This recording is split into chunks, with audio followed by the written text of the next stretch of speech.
nyata. Raih mimpimu juga cita-cita generasi emas Indonesia. Profil pelajar Pancasila tanamkan di dalam dada. Profil pelajar Pancasila cerdas berkarakter itu kita.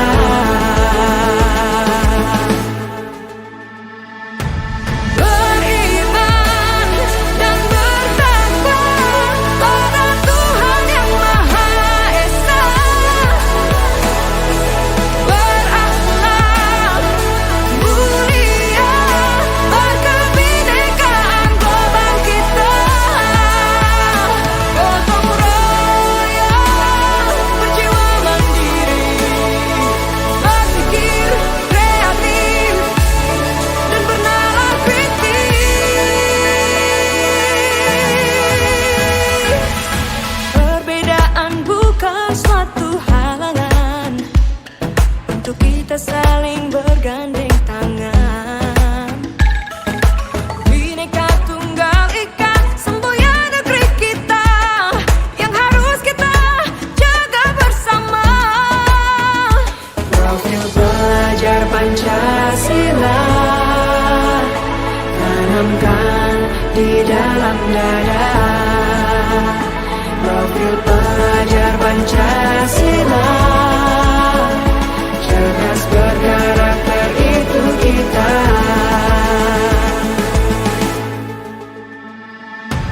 Beriman dan bertakwa pada Tuhan yang Maha Esa. Berakhlak mulia berkebinekaan global kita. Gotong royong berjiwa mandiri, berpikir kreatif dan bernalar kritis.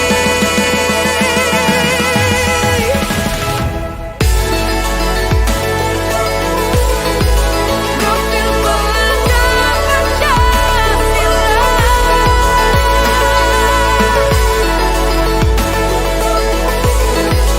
Profil pelajar Pancasila.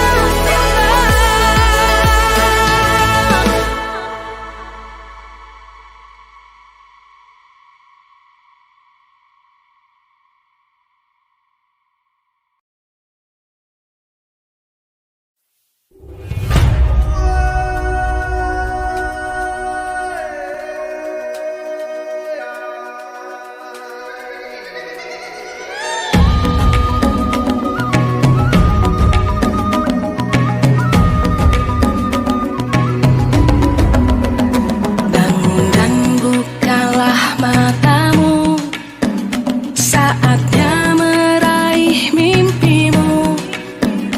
Arahkan pandangan ke depan, Tuhan kan menuntunmu. Sadarilah masa berganti, tantangan kan kita hadapi. Bergandeng tangan untuk negeri, era kita menanti berseri. Kita pelajar Pancasila, kita bernafas dalam sila-silanya. Kita pelajar Pancasila, ayo kita jaga untuk Indonesia. Bersatu dalam perbedaan, berpegang tangan dan berlari.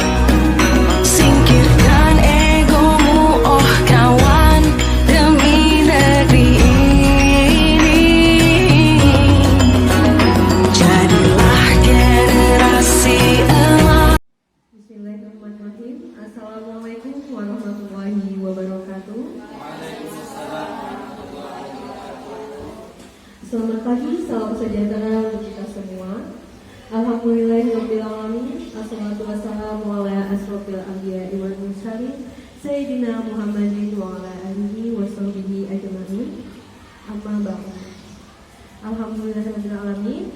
Kita kembali pada kegiatan hari ini, pada kegiatan materi diseminasi aksi nyata modul 1.4 budaya positif yang akan dipresentasikan oleh Bapak Kusairi. Langsung saja untuk membuka kegiatan pada hari ini, marilah kita bersama-sama membacakan basmalah. Bismillahirrahmanirrahim. Baik, langsung saja kita ke acara intinya, yaitu pemaparan langsung dari Bapak Kusairi mengenai materi diseminasi aksi nyata modul 1.4 budaya positif. Kepada Bapak untuk waktu dan tempat dipersilakan.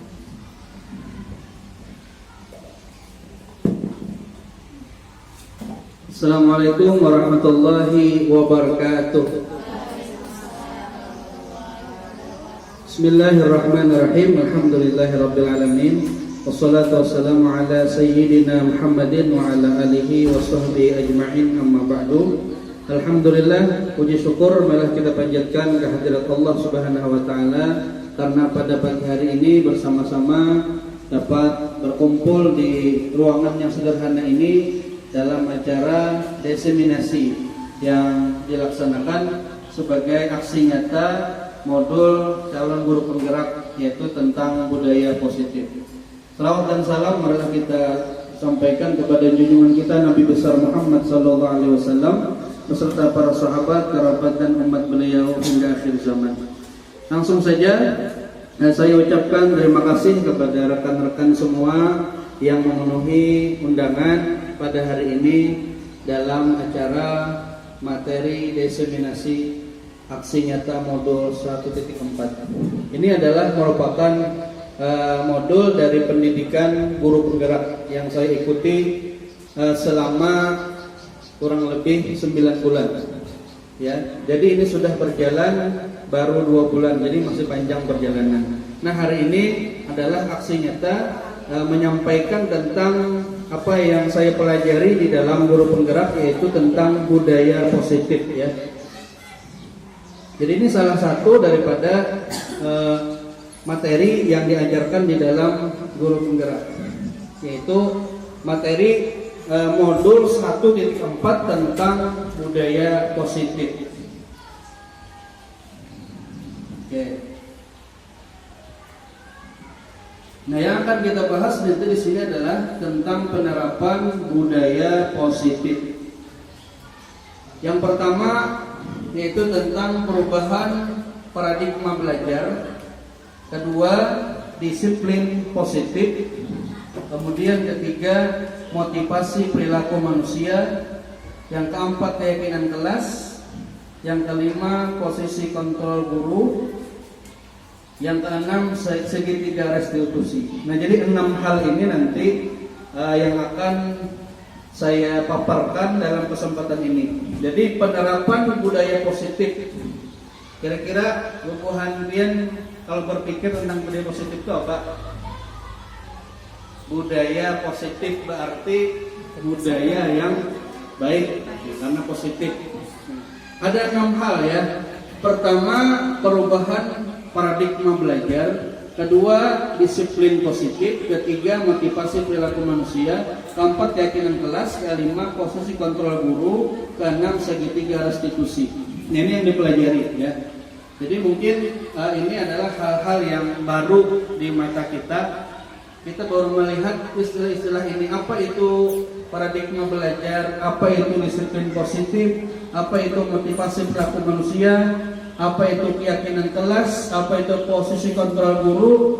Apa itu segitiga restitusi? Mungkin hal yang baru, tapi mungkin sudah kita laksanakan di sekolah. Nah, jadi di dalam pendidikan guru penggerak ini salah satunya yang disampaikan oleh instruktur di dalam guru penggerak. Oke, kita masuk kepada perubahan paradigma teori kontrol. Jadi pertama yang kita perlu pahami adalah perubahan paradigma. Paradigma itu artinya sudut pandang kita terhadap murid, ya, sudut pandang kita terhadap murid. Pertama, semua perilaku memiliki tujuan. Nah, jadi kita melihat perilaku murid kita, siswa kita itu ada macam-macam perilakunya. Ada yang kayak ini, ada yang seperti ini, seperti itu. Kita pahami paradigmanya bahwa semua perilaku memiliki tujuan. Sampai ketika anak itu berbuat salah, itu pasti ada tujuan. Jadi setiap tindakan itu pasti ada tujuan. Kemudian yang kedua, hanya Anda yang dapat mengontrol diri Anda. Kita tidak bisa mengontrol orang lain. Ini paradigma yang harus kita tanam di dalam pikiran kita. Ketika kita mengajar, sebenarnya kita itu kadang-kadang mengontrol murid, tidak bisa mengontrol peserta didik, karena hanya Anda yang dapat mengontrol diri Anda. Jadi masing-masing kita tuh yang mengontrol diri kita masing-masing. Bagaimanapun kita kerasnya terhadap peserta didik, terhadap murid, kita menginginkan ini seperti ini, tapi amalnya peserta didiknya tidak mau, tidak akan berhasil. Jadi kontrol diri itu adalah masing-masing diri. Itu paradigma kita. Kemudian yang ketiga, realitanya kebutuhan setiap manusia berbeda. Maka kita tidak bisa memaksa karena menimbulkan ketidaknyamanan. Nah, ini yang diharapkan di dalam kurikulum Merdeka. Makanya ini kaitannya dengan kurikulum Merdeka. Artinya dikatakan bahwa realitanya kebutuhan setiap manusia berbeda, maka kita tidak bisa memaksa. Ini yang dimaksud dengan merdeka. Artinya dalam merdeka belajar tidak ada paksaan. Walaupun terlihat aneh kayaknya, tapi inilah yang diinginkan oleh kurikulum Merdeka. Kita harus melihat kebutuhan semua siswa. Nah, makanya nanti di dalam pembelajaran kurikulum Merdeka ada pembelajaran berdiferensiasi. Pernah mendengar lah Pak Abdi? Ya, berdiferensiasi itu ngalih lagi, sulit lagi. Makanya ada video di TikTok itu ketika kurikulum 2013 yang dibawa sedikit aja alatnya. Ketika kurikulum Merdeka ada yang membawa TV, macam-macam dibawa, karena dituntut guru ini harus memenuhi semua kebutuhan siswa. Misalnya siswanya belajar ketujuh menonton, guru harus menyiapkan TV. Siswa ketujuh mendengarkan audio, pakai audio. Siswa ketujuh menggambar, gambar. Nah, itu nanti. Jadi ini terkait dengan kebutuhan setiap manusia. Pokoknya nanti itu yang dipelajari nanti di dalam kurikulum Merdeka, pembelajaran berdiferensiasi. Jadi semua terakomodasi. Dan lanjut aja. Nah, ini foto siapa? Tahu lah. Ki Hajar Dewantara. Filosofi pendidikan Ki Hajar Dewantara.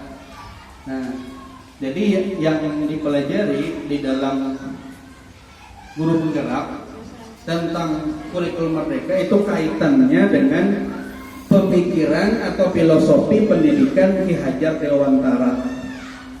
Sebenarnya Ki Hajar Dewantara ini kan sudah lawas, sudah lama. Beliau ini adalah seorang tokoh pendidikan atau disebut bapak pendidikan.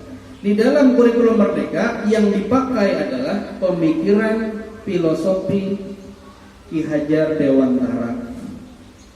Jadi agak membingungkan juga kenapa baru sekarang dikupas tentang filosofi pendidikan Ki Hajar Dewantara. Pertama, ini adalah filosofi pendidikan Ki Hajar Dewantara. Jadi KHD itu singkatan dari Ki Hajar Dewantara. Ki Hajar Dewantara mengatakan pertama, anak bukan tabula rasa. Apa itu tabula rasa? Ada yang tahu? Apa tabula rasa? Tabula rasa itu artinya adalah kertas kosong. Nah, jadi kata Ki Hajar Dewantara, anak itu bukan kertas kosong. Kan selama ini kita menganggap terserah kita aja, anak itu kita yang menentukan. Sebenarnya kata Ki Hajar Dewantara itu bukan, anak itu membawa potensi minat masing-masing. Nah, lanjutannya, semua anak terlahir dengan bakatnya masing-masing. Nah, ini berkaitan dengan yang di atas. Jadi anak itu bukan tabula rasa, anak itu lahir dengan bakat masing-masing. Jadi guru itu kadang tidak bisa memaksakan, nak ikam harus seperti ini, ikam harus seperti ini, tidak. Jadi kita kadang-kadang menguasai anak. Jadi anak itu sudah ada bakat masing-masing. Tugas kita hanyalah menuntun, membimbing ke arah mana bakatnya. Selanjutnya, nah ini tugas guru menuntun bakat tersebut agar anak tumbuh dengan selamat dan bahagia. Jadi karena nanti di kelas, misalnya kalau kita menerapkan pemikiran KHD ini, anak ini misalnya sukanya bernyanyi, berarti kita tidak boleh mematahkan semangatnya sebagai ingin menjadi penyanyi. Jadi kita menuntun bagaimana nanti menjadi penyanyi. Misalnya ada anak yang suka pidato, suka berbicara, oh berarti ini bakatnya ini bepander berbicara. Maka tugas guru adalah menuntun bakat tersebut. Nah itu yang diinginkan di dalam kurikulum Merdeka. Selanjutnya guru ibarat petani, anak ibarat biji jagung. Ini perkataan Ki Hajar Dewantara. Kata beliau, guru ibarat petani, anak ibarat biji jagung. Artinya kita sebagai guru itu seolah-olah petani, biji jagung itu anak. Nah maksudnya biji jagung itu tidak bisa diubah menjadi padi, tetap namanya jagung. Cuma tugas guru hanyalah menyediakan tanah yang subur, pupuk yang baik, menyirami setiap hari agar tumbuh menjadi jagung yang baik. Itu tugas guru. Nah, kodrat alam dan kodrat zaman. Ini juga istilah yang baru ulun dengar ketika menempuh pendidikan guru penggerak. Ada namanya kodrat alam, ada kodrat zaman. Jadi kita mendidik itu sesuaikan dengan kodrat alam. Kodrat alam itu artinya di mana peserta didik kita tuh tinggal, daerah mana. Jadi tergantung alamnya, sesuaikan dengan lingkungannya. Zaman artinya sesuaikan pendidikan anak dengan zamannya. Kita memang kadang berpikir demikian. Dulu kata kita, waktu zaman dulu kita menerima pendidikan dari guru dengan keras, dipukul, disuruh berdiri, tapi berhasil. Nah seperti itu kata Ki Hajar Dewantara tidak bisa diterapkan karena harus sesuai dengan zamannya. Sekarang zaman teknologi, zaman gadget, sesuaikan dengan zamannya.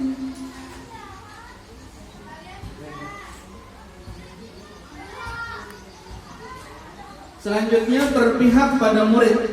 Nah, jadi kata Ki Hajar Dewantara, kita sebagai guru ketika mengajar itu semua yang kita lakukan harus berpihak pada murid. Artinya semua untuk kebaikan murid-murid kita. Baik, ulun lanjut lagi. Selanjutnya budaya positif di sekolah. Nah ini budaya positif. Apa itu budaya positif? Kalau tadi tentang pendidikan, tentang anak, sekarang kita masuk kepada budaya positif. Budaya positif adalah nilai-nilai, keyakinan-keyakinan dan kebiasaan-kebiasaan di sekolah yang berpihak pada murid dapat berkembang menjadi pribadi yang kritis, penuh hormat dan tanggung jawab. Jadi ini adalah budaya positif. Mungkin di sekolah kita ada sudah yang namanya budaya positif. Apa budaya-budaya yang sudah baik di sekolah kita itu dinamakan dengan budaya positif. Asal itu berpihak pada murid. Selanjutnya ada disiplin positif. Nah, apa itu disiplin positif? Disiplin berasal dari bahasa Latin disiplina yang artinya belajar. Jadi disiplin itu menurut bahasa artinya adalah belajar.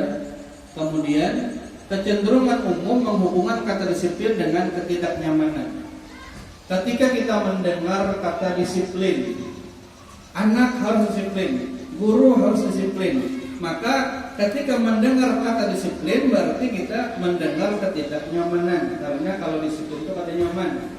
Disuruh turun langsung, disuruh baju rapi, disuruh pakai sepatu hitam. Itu sebenarnya dinamakan dengan kecenderungan umum. Artinya disiplin itu tidak nyaman. Seterusnya, disiplin sesungguhnya membuat orang menggali potensinya menuju sebuah tujuan mulia mengenai apa yang dihargai berupa nilai-nilai kebajikan. Sebenarnya disiplin itu adalah kita ingin menggali potensi diri kita untuk sebuah tujuan mulia. Artinya nanti kita akan lihat bagaimana cara supaya kita masing-masing dan diri anak diri kita.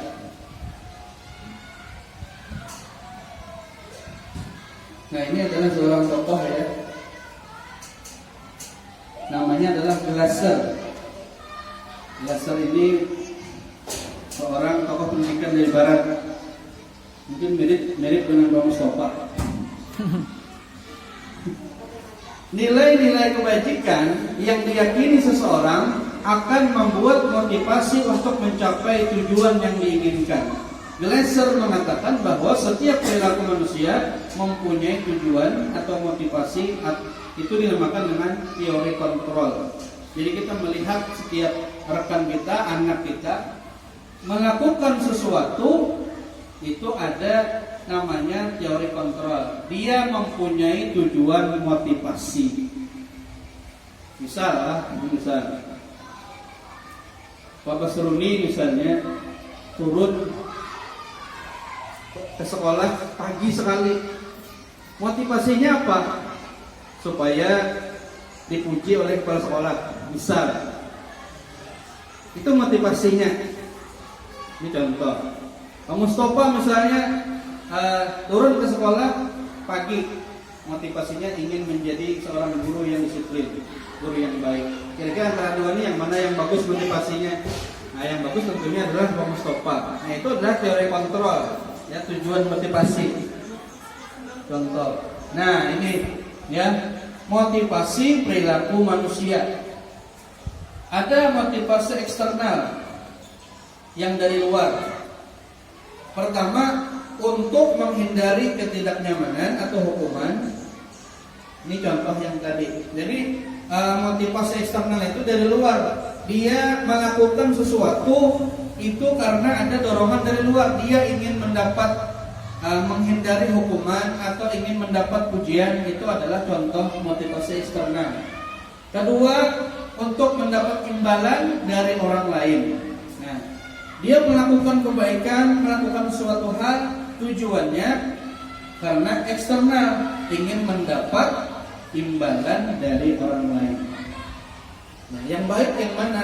Yang baik yang ini, motivasi internal. Nah, ini yang dimaksud dengan disiplin positif. Untuk menghargai diri sendiri, menjadi insan sesuai harapan kita. Nah, jadi ini yang baik. Jadi ketika kita hendak membangun disiplin positif, yang bagus itu adalah motivasi internal yang dari dalam diri kita. Pokoknya saya hendak ingin menghargai diri, menjadi insan sesuai harapan. Kalau dari luar tadi kan macam-macam motivasinya. Nah, jadi dari dua hal ini yang bagus adalah motivasi internal. Selanjutnya, Ki Hajar Dewantara menyatakan bahwa untuk mencapai kemerdekaan pendidikan atau menciptakan murid yang merdeka, syarat utamanya adalah harus ada disiplin yang kuat. Ini merdeka, kaitannya dengan kurikulum merdeka. Jadi Ki Hajar Dewantara menyatakan untuk mencapai kemerdekaan pendidikan atau menciptakan murid yang merdeka, syarat utamanya adalah harus ada disiplin yang kuat. Kesimpulan, disiplin positif dimulai dari disiplin yang memiliki motivasi internal. Jika tidak memiliki motivasi internal, maka memerlukan pihak lain untuk mendisiplinkan kita. Jadi supaya kita disiplin itu, yang bagus adalah disiplin yang datang dari diri kita, internal. Jadi tidak menunggu didisiplinkan oleh orang lain.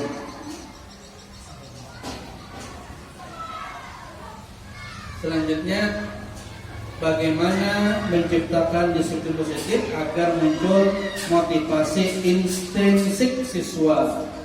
Ada beberapa pilihan ya. Jadi pertanyaannya, bagaimana kita menciptakan disiplin positif agar muncul pada siswa kita? Nah, ini salah satu pertanyaan.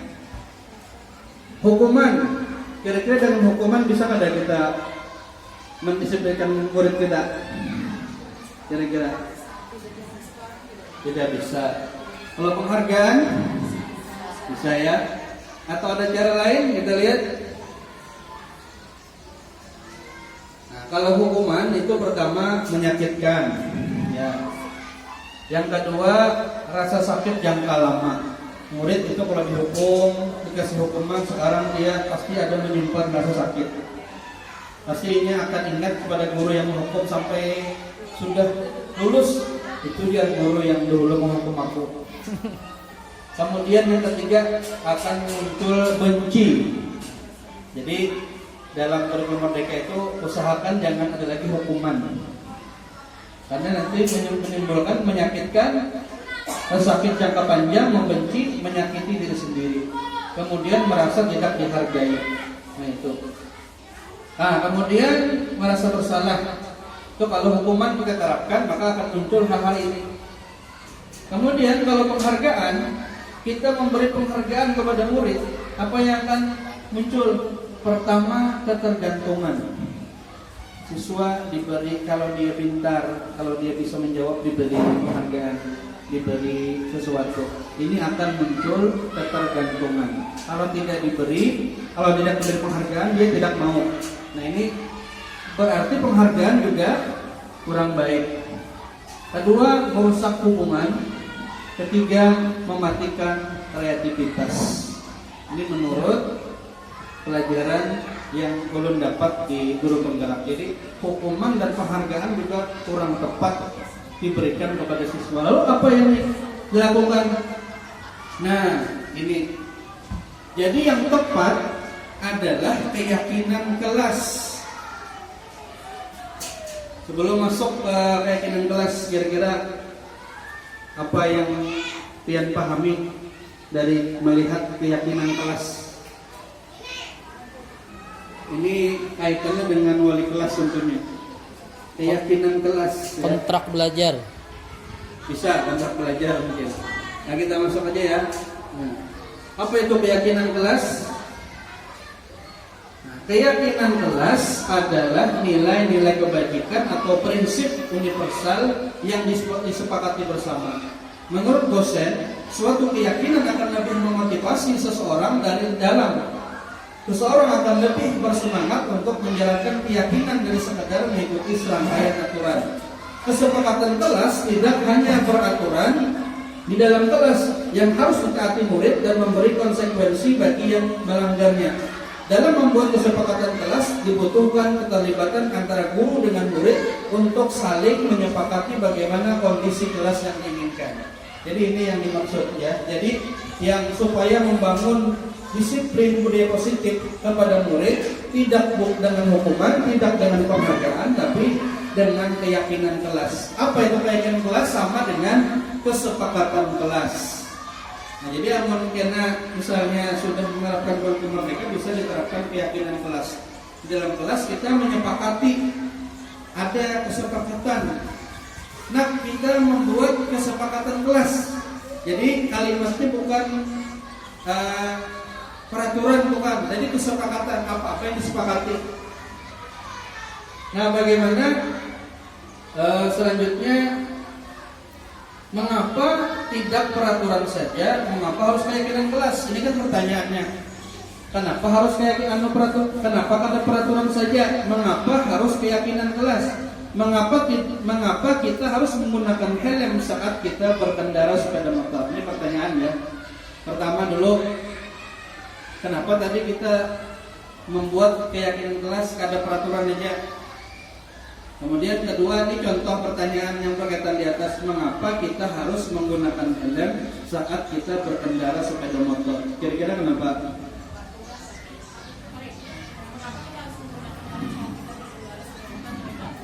Ya. Menurut saya bahasanya itu agar mempermudah kontak kita dengan siswa. Ya. Tidak kalau peraturan itu kayaknya lebih tinggi dan Ya. lebih Betul. melekat kayaknya bahwa ada kesalahan kalau tidak melakukan salah satu ini. Iya, benar. Jadi artinya kalau peraturan itu kan lebih mengerikan kalimatnya. Nah, kalau keyakinan itu lebih keyakinan atau kesepakatan. Nah, kedua, mengapa kita harus menggunakan helm? Katanya kan tidak saat berkendara sepeda motor. Artinya kenapa kita kadang harus menggunakan helm? Satu pertanyaan. Ya. Namun kita jawab, kenapa harus menggunakan helm? Kenapa Mas? Ya. Namun dari dua kata itu menyimpulkan mengapa menggunakan tidak peraturan. Peraturan itu ibaratnya menekankan ke siswa. Ya. Kalaunya keyakinan itu keinginan kita siswa dan kita sendiri menentukan. Nah, mengapa kita harus menggunakan helm saat kendaraan? Kalau mengikuti peraturan, otomatis banyak yang menggak helm. Tapi karena kesadaran diri sendiri, kalau pakai helm aku selamat. Ya. Nah, ya, bagus ya. Artinya benar sekali. Artinya dalam ini kita memang kalaunya peraturan itu sepihak. Guru mengolah peraturan harus taati oleh murid, atau pimpinan mengolah peraturan ditaati oleh bawahan. Tapi kalau keyakinan, kesepakatan itu semua kita harus seperti ini. Jadi siapapun tidak ada yang lebih tinggi. Untuk mendukung motivasi intrinsik kembali ke nilai-nilai atau keyakinan kelas, lebih menggerakkan seseorang dibandingkan dengan serangkaian peraturan-peraturan. Artinya peraturan itu pasti banyak yang tidak mentaati. Tapi kalau kita dengan nilai-nilai keyakinan itu menggerakkan kita. Seperti helm tadi, kalau peraturan tidak boleh harus pakai helm, karena itu kan dianggap berat. Tapi kalau kita untuk keselamatan, maka itu adalah satu nilai atau keyakinan kita. Nah, nanti ada di sini pembentukan keyakinan kelas. Pertama, keyakinan lebih bersifat abstrak daripada peraturan. Kedua, keyakinan kelas berupa pernyataan universal dan dibuat dalam bentuk positif. Ketiga, keyakinan tidak terlalu banyak sehingga mudah diingat dan dipahami. Kemudian selanjutnya, semua warga kelas sebaiknya ikut berkontribusi membuat keyakinan kelas lewat curah pendapat. Yang selanjutnya, meninjau kembali keyakinan dari waktu ke waktu. Nah, jadi nanti bisa kita terapkan keyakinan kelas di kelas masing-masing. Artinya keyakinan kelas itu beda dengan peraturan. Intinya di sini adalah semua warga kelas sebaiknya ikut berkontribusi membuat keyakinan kelas lewat curah pendapat. Jadi murid dilibatkan ketika kita membuat keyakinan. Apa yang kita inginkan? Di situ nanti dia bisa memberikan lewat curah pendapat. Kemudian keyakinan kelas itu bisa ditinjau dari waktu ke waktu. Nah, ini cara membuat keyakinan kelas, ya. Contoh misalnya, dilarang mengganggu orang lain. Ini adalah peraturan, ya. Kan ini peraturan. Karena kalimat peraturan itu ada kalimat negatif. Dilarang mengganggu orang lain. Pasti siswa kalau mendengar dilarang, berarti aku disakiti, gak boleh. Malah sebaliknya, kalau kita menggunakan kata dilarang mengganggu itu mungkin penasaran, kenapa dilarang mengganggu? Jadi diganti kalimatnya. Kalau keyakinan kelas tidak lagi menggunakan dilarang mengganggu orang lain, tapi kalimatnya keyakinan kelas kita apa? Saling menghargai. Nah, ini namanya keyakinan kelas. Selanjutnya, selalu kembalikan buku pada tempatnya. Kalimatnya diubah menjadi tanggung jawab. Itu namanya keyakinan kelas. Jadi ada berupa peraturan. Jadi kada lagi dilarang, tidak boleh, jangan, kada lagi, diganti dengan kalimat positif. Saling menghargai, tanggung jawab. Jadi bila ada siswa yang melanggar, kita tinggal, nak, keyakinan kelas kita apa, nak? Saling menghargai, Bu. Nah, berarti kan paham, Bu, saling menghargai. Nak, keyakinan kelas kita apa? Tanggung jawab. Berarti bagaimana tanggung jawab? Dia akan paham. Nah, itu ya. Nah, ini ada, coba kita buat ya. Hadir tepat waktu 15 menit sebelum pembelajaran dimulai. Kira-kira kalau kita buat kayak kelas, apa kalimatnya yang cocok? Ya, bisa. Menghargai waktu, disiplin, ya. Jadi tidak lagi menggunakan hadir tepat waktu 15 menit sebelum pembelajaran. Kepanjangan. Jadi bisa menghargai waktu, disiplin waktu. Nah, itu kalimatnya yang digunakan dalam keyakinan kelas. Contoh lagi, berdoa sebelum dan sesudah pelajaran. Keyakinan kelasnya adalah komitmen. Nah, tidak berbohong dan menyontek. Apa? Ya, jujur. Nah, ini namanya keyakinan kelas. Artinya kalimat-kalimat positif. Makanya tidak terlalu panjang. Tidak membuang sampah sembarangan. Peduli lingkungan. Kira-kira paham tak sudah cara membuat keyakinan kelas seperti itu? Ya. Jadi kada lagi kalimatnya yang kayak itu jadi positif semua. Saling menghargai, tanggung jawab.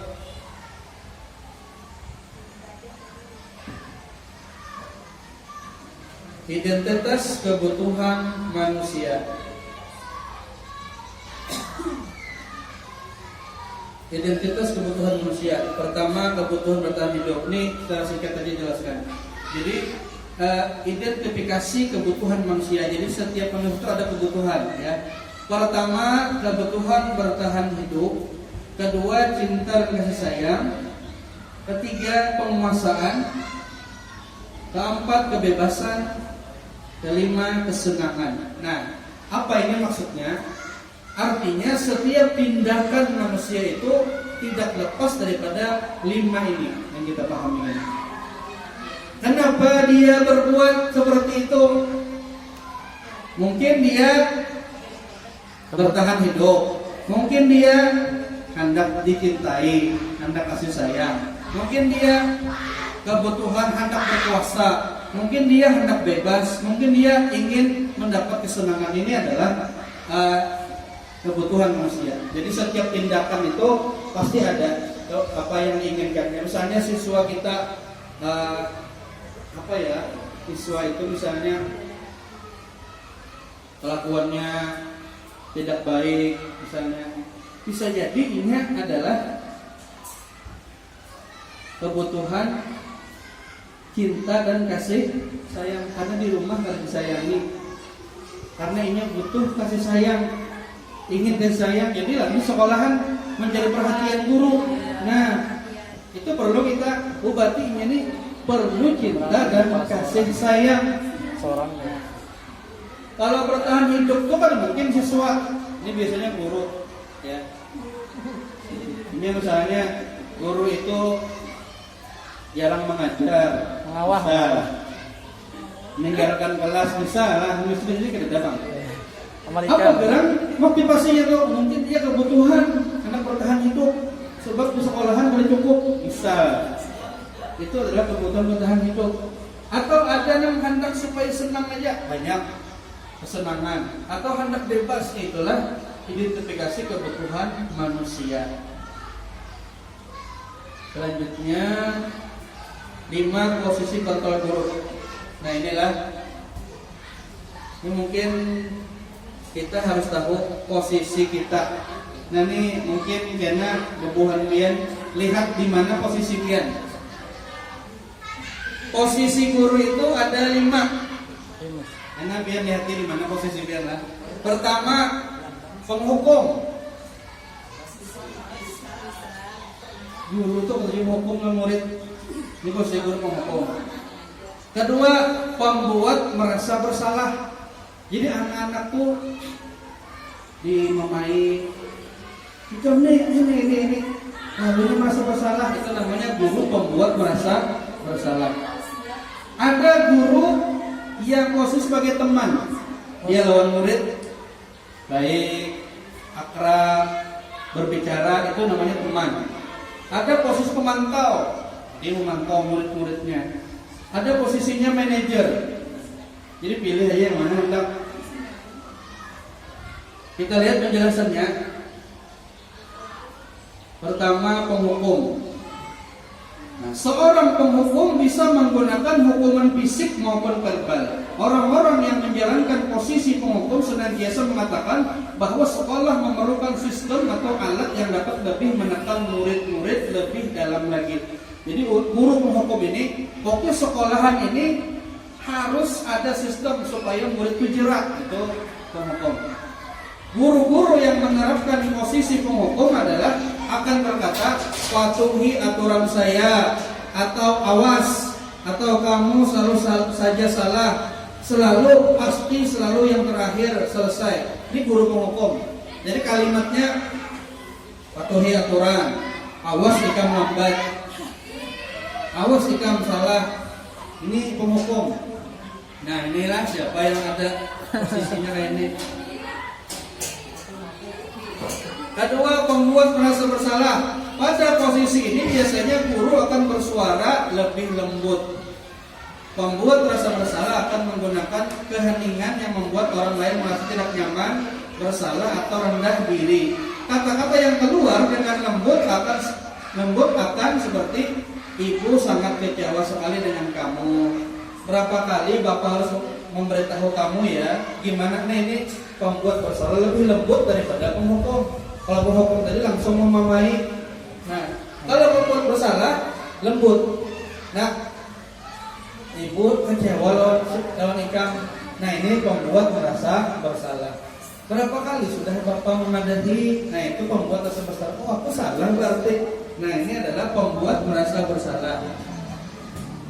Kemudian posisi berikutnya adalah teman. Nah, guru pada posisi ini tidak akan menyakiti murid, namun akan tetap berupaya mengontrol murid melalui persuasi. Posisi teman pada guru bisa negatif atau positif. Jadi teman ini bisa positif, bisa negatif. Terlalu akrab lawan murid itu negatif jadinya. Apalagi guru laki-laki sama perempuan. Ada juga yang positif, dia kadang menyakiti, merangkul. Nah, cuma ini bisa negatif, bisa positif ya. Hal negatif dari posisi teman adalah bila suatu saat guru tersebut tidak membantu, maka murid akan kecewa dan berkata. Jadi kan kalau akrab lawan murid tidak baik juga. Ini posisi teman. Yang keempat, posisi pemantau. Nah, kalau pemantau ini hanya mengawasi. Pada saat kita mengawasi, kita bertanggung jawab atas perilaku orang-orang yang kita awasi. Jadi singkatnya aja, pemantau ini mengawasi murid, ya. Ini mengawasi. Ini pertanyaannya misalnya yang diajukan seorang pemantau, peraturan apa yang telah kamu lakukan, sanksi atau konsekuensinya, itu pemantau. Yang terakhir adalah manajer. Nah, manajer ini kan sudah tinggi. Manajer ini dia mengatur, menuntun murid. Nah, seorang manajer akan berkata, apa yang kita yakini, apakah kamu meyakininya? Jika kamu meyakininya, apakah kamu bersedia memperbaikinya? Ini manajer. Artinya dia lawan murid itu memantau. Selain memantau adalah mengatur. Nah, kenapa? Apa keyakinan kita? Nah, ini adalah manajer. Nah, jadi dari 5 posisi, pilih aja mana yang paling bagus. Ya, manajer mungkin lah. Oke. Nah, ini materi terakhir. Jadi harusnya selesai. Materi terakhir adalah restitusi. Restitusi ya. Apa itu restitusi? Ini materi terakhir. Pengertian restitusi. Restitusi adalah proses menciptakan kondisi bagi murid untuk kembali pada kelompok mereka dengan karakter yang lebih kuat. Kemudian, restitusi bukan untuk menebus kesalahan. Restitusi adalah sebuah tawaran bukan paksaan, lebih fokus pada solusi dan mengembalikan murid yang bersalah pada kelompoknya. Jadi restitusi ini lebih bagus daripada hukuman. Restitusi artinya ketika ada siswa bersalah tidak langsung dihukum, ini namanya restitusi. Ada segitiga restitusi namanya. Nah, ini tindakan kita kepada murid ketika murid itu bersalah. Pertama, misalnya murid kita salah. Pertama kali yang kita tanyakan apa dulu?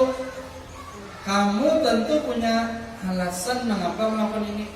Jadi jangan langsung dimamai, jangan langsung disalahkan. Ketika ada murid bersalah, nak, ikam kenapa jadi melakukan ini? Pasti ada alasannya. Kemudian ketika ingin mengungkapkan kesalahannya, ulun melakukan ini karena ini. Lalu kita menyambung, adakah cara lain yang lebih efektif untuk mendapatkan apa yang kamu butuhkan? Misalnya ini berkelahi lawan kawan, menampar. Kenapa ikam nak menampar kawan? Karena ini mengganggu ulun.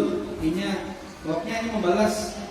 Jadi kita, seandainya ikam karena membalas, jangan cara lain kalau misalnya yang lebih baik daripada memukul. Nah, itu caranya. Kemudian baru kita tanyakan keyakinan kelas apa yang telah kita sepakati. Maka kita sudah sepakat di kelas harus saling menghargai. Ini sadar, oh iya pula kita semalam mengolah kesepakatan harus saling menghargai. Nah, lalu mbah itu terakhir, kamu ingin menjadi orang seperti apa? Kamu sudah tahu kamu salah, apa yang kamu lakukan? Kalau begitu, ulun akan minta maaf. Ini ada contoh. Ini suaranya jelas kayak orang terakhir ini. Contoh restitusi. Kedengaran suaranya.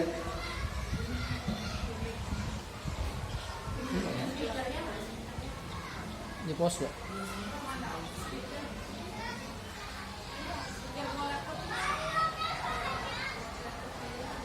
Ya ini sudah lah.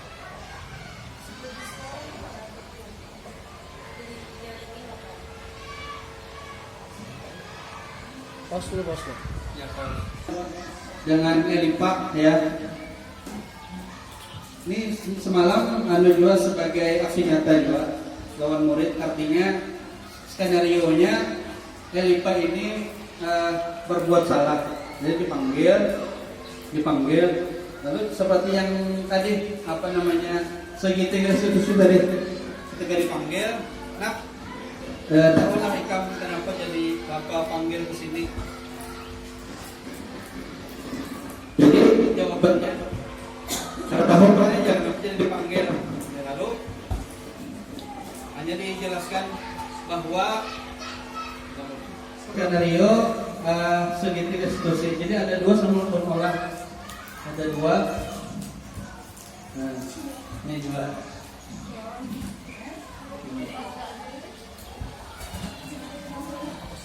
Anak pian ya? Ya, jadi Elipa dan Sian semalam minta bantuan untuk mengolah video aksi nyata tentang segitiga restitusi. Jadi skenario-nya adalah mereka sebagai siswa yang membuat kesalahan lalu dipanggil. Nah, kenapa Pak tahu bapak panggil sini kenapa? Karena tahu Pak kenapa Pak? Ada laporan bahwa ikam membuat seperti ini. Contohnya ikam waktu ulangan mencontek jujur lah.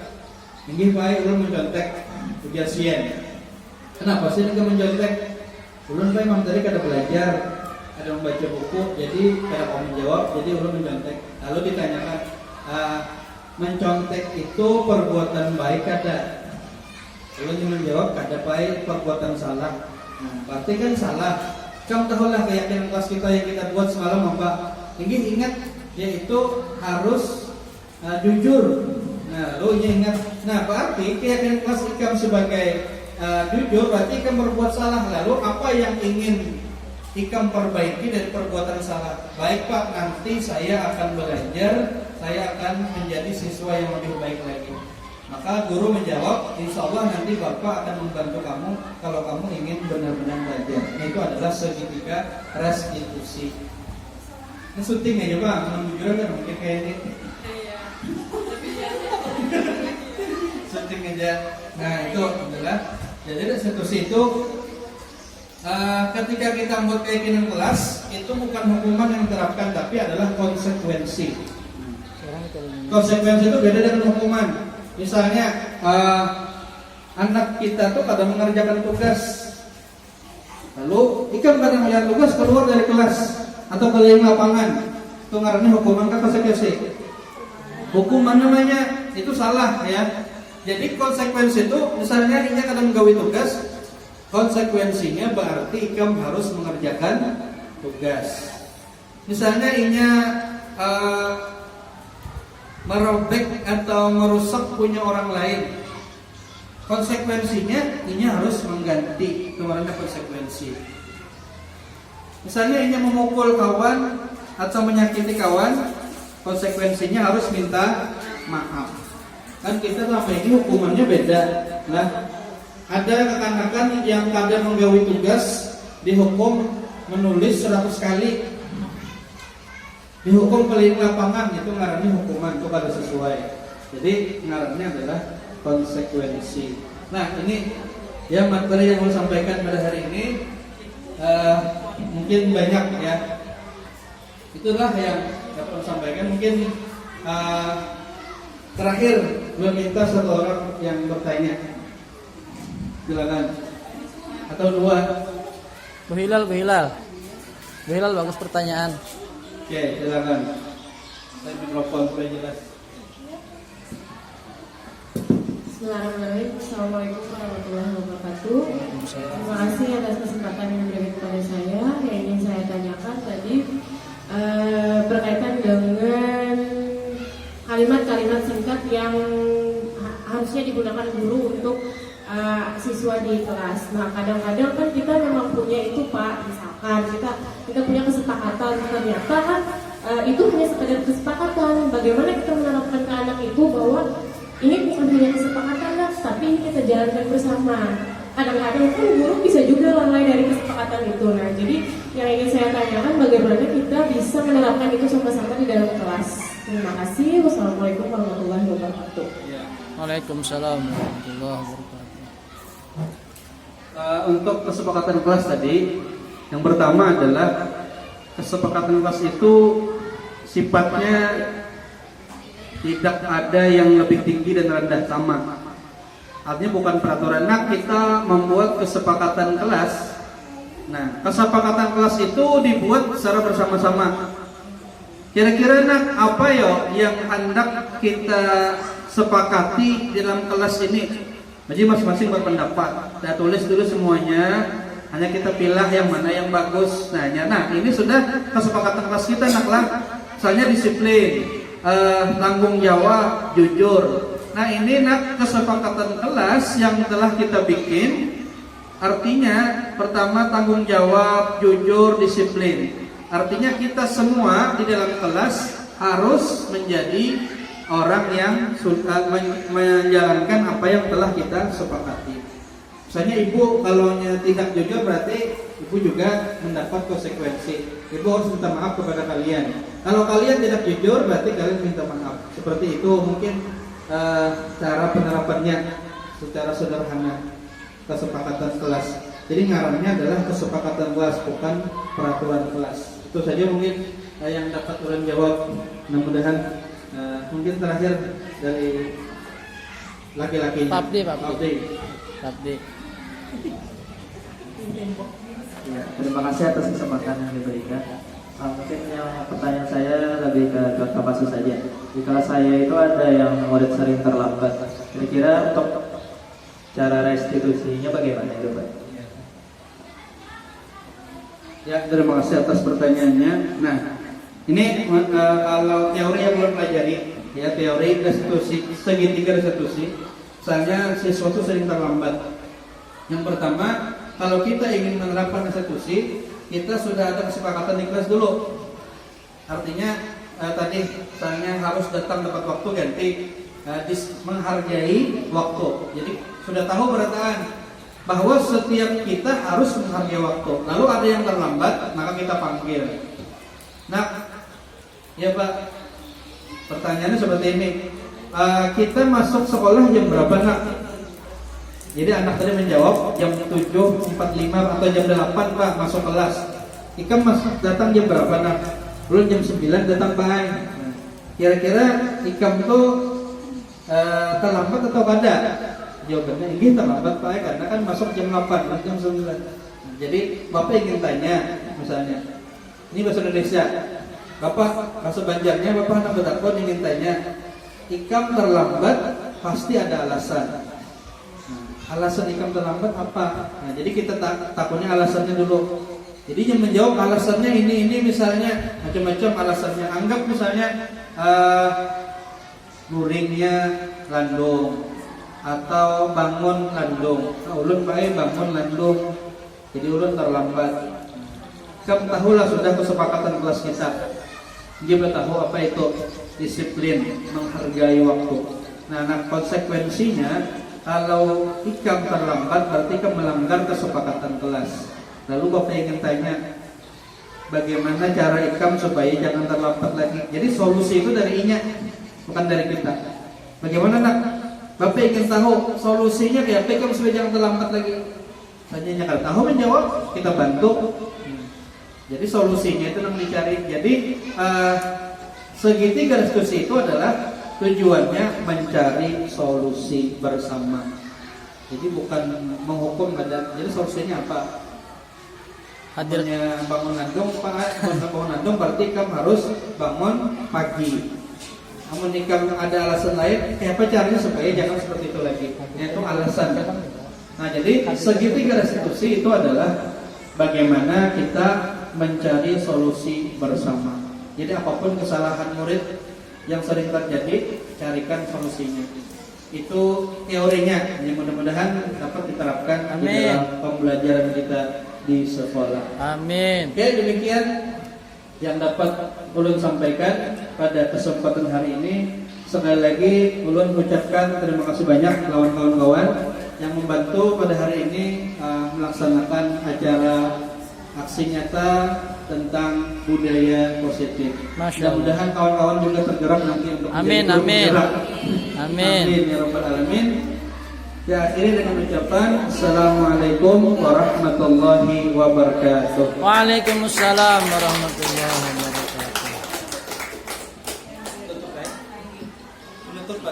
Tunggu dulu.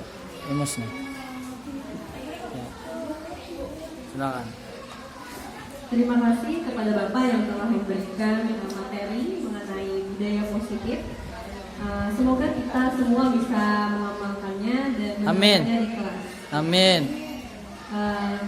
Demikian kegiatan pada hari ini.